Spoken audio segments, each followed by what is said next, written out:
Just want to show you here how we can use quantity takeoff using the BIM environment that, say, a Revit application will produce, and show you the benefits rather than just using the selection features in a previous video that we've done.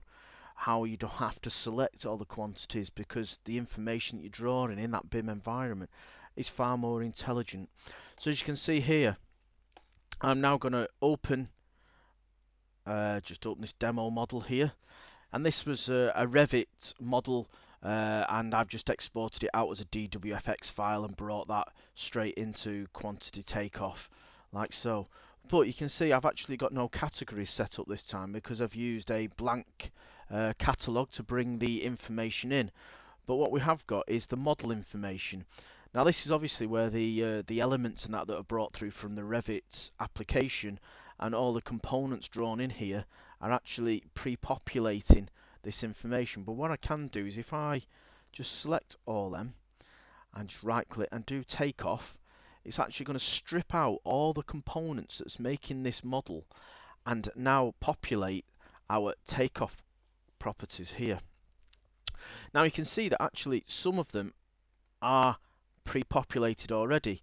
So for instance, these windows, now the reason they're pre-populated is the catalogue that's loaded in this project has been used before. So where we've used generic walls, doors, light fixtures, etc., within the project, it's already pre-populating the workbook down here.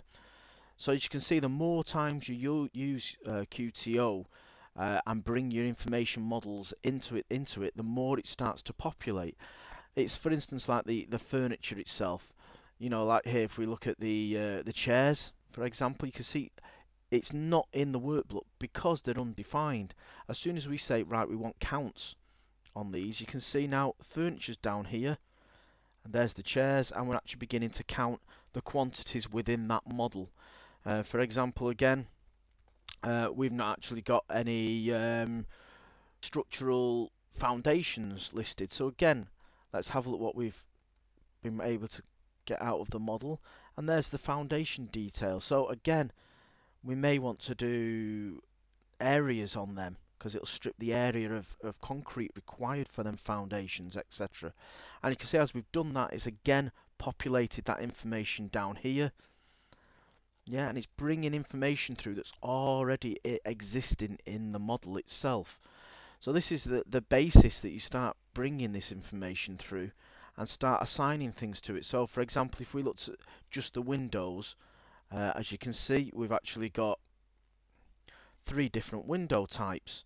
We've got counts on them, etc. at the moment, but what we can do is look as we did before, and for each unit you may say, well, you've got a cost of £450, you may have a £200 installation cost, you may not have any subcontractors cost, and you may have a £100 equipment cost to install them, etc. So what we can do now is, now we've started to populate all this information throughout the model itself, we can now start to look at generating reports. And what I'm going to do is just generate one for them windows that we've just looked at. I can define what columns we're going to add in. So actually we're going to add, say, all the columns into it. This is how we want to label it by the item parent group, etc. How we want to lay out landscape portrait, page numbers, etc. And if we want any headers and footers, and I just hit create report. And you can see now that we've actually started to generate this report out. You can actually see that one there that we've just pre-populated with costs. We're now actually getting total cost reporting out, and we can export this out into various formats, PDFs, documents, Word documents, Excel spreadsheets, etc. So these can be passed off for purchasing or just for costing estimates, etc., etc. But you can see the main important is bringing this information through that's existing in your Revit BIM environment.